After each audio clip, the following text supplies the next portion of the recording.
Samantala, gagawing kapaki-pakinabang po ang mga nabubulok o biodegradable na basura na nakokolekta mula sa mga kabayan sa Dasul, Pangasinan dahil sa planong gamitin ito bilang organic fertilizers sa tulong ng bagong kagamitan mula sa Department of Agriculture.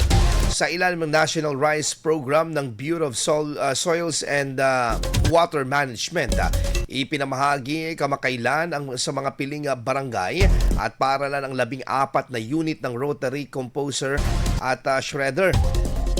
Isinagawa rin ang demonstration nito ng paggamit upang mapanatili ang kondisyon at tiyakin na may angkop na kaalaman ng mga operators para sa kabuang gampanin sa nasabing equipment. Positibo naman ang lokal na pamahalaan na makatutulong sa produksyon ng ani na mga lokal na magsasaka ang mga tinanggap na kagamitan para sa agrikultura.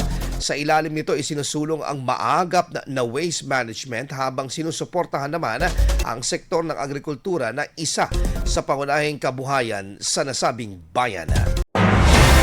IFM News. IFM News. IFM News.